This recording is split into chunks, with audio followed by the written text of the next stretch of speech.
O Realidade em Pauta de hoje fala sobre o Outubro Rosa. Laboratórios especializados avaliam os percentuais genéticos das mutações tumorais, mas o acesso a esse tipo de mapeamento é bem restrito. No Sistema Único de Saúde já é possível realizar a mastectomia profilática, que é a retirada preventiva da mama. Só que esta cirurgia só pode ser realizada mediante a comprovação de um laudo genético. Esses exames podem variar entre 3 a 5 mil reais e não são concedidos de forma gratuita. Nem de longe, esse é o maior desafio de quem deseja prevenir o câncer de mama. O câncer é uma anomalia que surge durante as divisões celulares. Já o câncer hereditário, ocasionado por uma mutação genética, se dá por uma divisão desordenada dessas células. É o que explica a geneticista a doutora Márcia Riboldi. Quando a gente tem, por exemplo, um alimento na nossa casa, né? Esse alimento a gente fica cuidando, fica na geladeira, nem sempre fica, por exemplo, agora no calor, a temperatura ambiente, porque vai ter bactérias, vai ter fungos que vai fazer esse alimento degenerar e apodrecer. Se a gente pensar em células e a gente pensar em câncer, é mais ou menos a mesma coisa. A célula vai se dividindo conforme a gente vai vivendo. Então, tem vários órgãos dentro do nosso corpo que precisam se manter regenerando. Por exemplo, o nosso fígado, né? Sempre tem umas células. Então, dia a dia, por exemplo, é uma célula, 2, 3. Só que chega um dia que alguma coisa dá errado. E aí, esse errinho, por mais bobo que possa acontecer, faz que essas células comecem a se multiplicar enlouquecidamente. E em vez de a gente ter uma célulazinha por dia, a gente vai ter 100, 1000, milhões de células. Essa mutação acima do normal provoca erros genéticos e estes erros podem gerar o câncer. Quando a gente detecta um erro genético que está relacionado com câncer, a gente chama de mutação, né? Essa mutação, ela está dentro de todas as nossas células e dentro do nosso DNA, que é a nossa informação genética. A gente nasceu com elas e a gente vai, conforme a gente vai crescendo e envelhecendo, a gente vai ter ela. Só que o nosso organismo, às vezes, ele está estacionado e essa mutação não teve grande importância para ele. Mas um dia ele desperta e essa mutação, então, pode começar a fazer mais divisões do que o habitual, ou pode chegar a um órgão a um ponto que antes ela não tinha chegado e desenvolver, de repente, um tumor, ou até modificar o tipo de tecido e aí causar o câncer. Crescer em um ambiente em que os pais são doentes traz à criança uma maturidade precoce, mas vivenciar a perda dos pais e ainda conviver com a carga genética desta doença é um peso que Nina se acostumou a carregar. A minha avó teve, a minha mãe teve e agora eu tenho uma tia que também está doente. A gente está no processo para fazer os exames de genética, mas tudo indica que sim, né?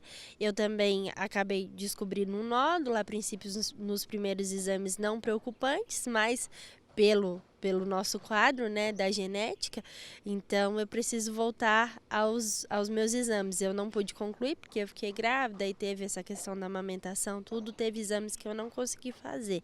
Mas mesmo diante do número de diagnósticos na família, conseguir o rastreamento genético não é algo tão simples assim. Uma das médicas me sugeriu que eu fizesse essa pesquisa genética, porque ela propôs que eu fizesse a mastectomia profilática, né? Então ela me deu o encaminhamento e eu fui até o convênio para conseguir o exame de BRCA1 e 2, que é um exame assim bem comum, é o primeiro exame que eles pedem, né, a pesquisa genética. Após um ano e com 2 pedidos negados pelo convênio médico, Claudete colocou em prática uma orientação do advogado. Só me liberou porque eu tive a informação de que eu tinha que protocolar esse pedido e pegar a numeração do protocolo. Em mãos do protocolo, quando eles me negaram de novo o exame, eu pedi a negativa deles por escrito. Neste intervalo, a Claudete precisou de um segundo exame, que é um mapeamento genético completo. Com medo da demora e as alterações identificadas no primeiro, a professora decidiu pagar.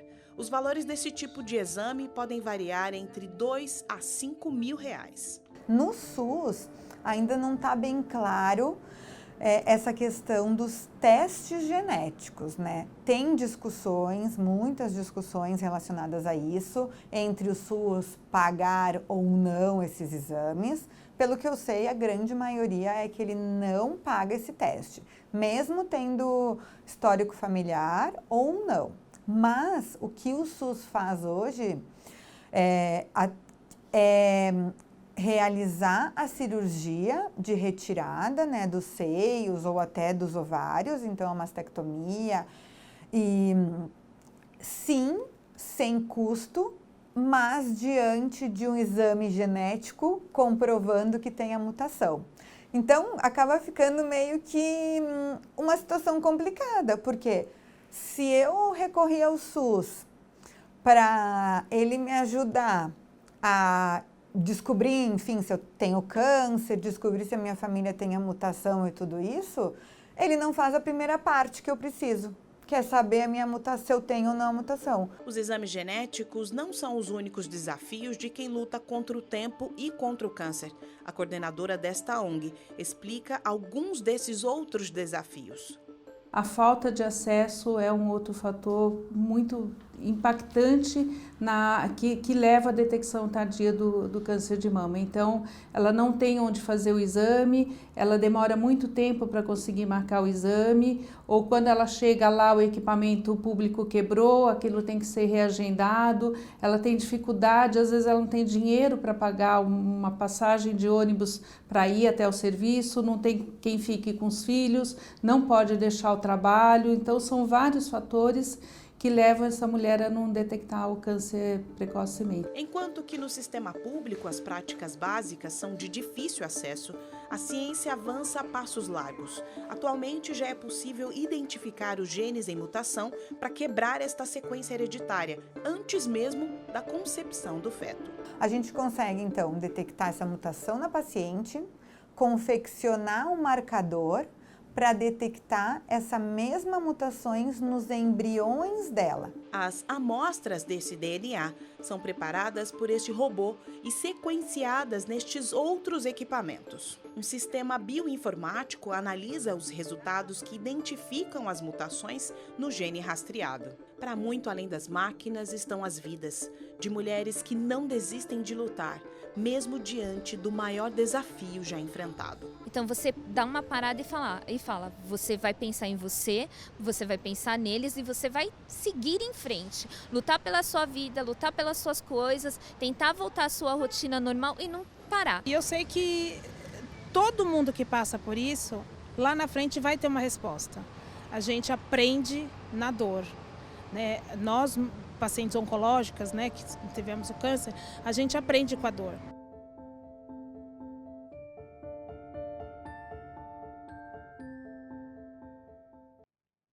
E aqui no estúdio eu estou conversando com Marlene Caterina, neuropsicóloga, psicanalista com especialização em perdas e lutos, para a gente tratar desse assunto aqui dentro. Marlene, você já falava com a gente lá no primeiro bloco sobre as fases, né? O primeiro momento do impacto para a pessoa que recebe o diagnóstico, a família que também acaba envolvida nesse processo todo. Mas e agora, os próximos passos? Porque a pessoa, depois do diagnóstico, sabe o que vai enfrentar clinicamente, né? O processo todo para o tratamento do câncer. Mas como conseguir se manter mentalmente saudável? Tanto ela quanto a família. Sim. O indicativo seria que essa pessoa não ficasse sozinha ou só se ela pedir para ficar sozinha, quero ficar sozinha, não quero falar de nada. Mas tem um limite para isso? A família diga, ela está ficando tempo demais sozinha, ou não? Não, acho que a família se preocupa muito além daquilo que poderia se preocupar.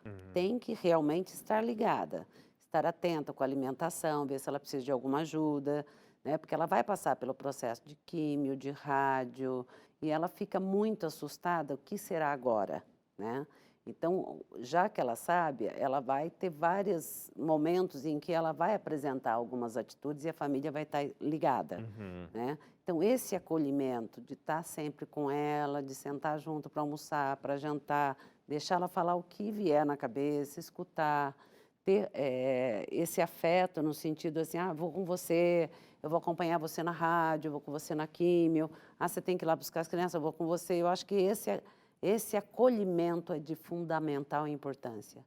É possível que o processo seja assim, a pessoa diagnosticada esteja, pelo menos aparentemente, bem, enfrentando a situação com tranquilidade e a família seja a parte que está em desespero? Então, muitas vezes a família está pior do que quem está doente. Sim. Quem está doente ainda está no estado confusional, que está tentando chegar na fase da aceitação.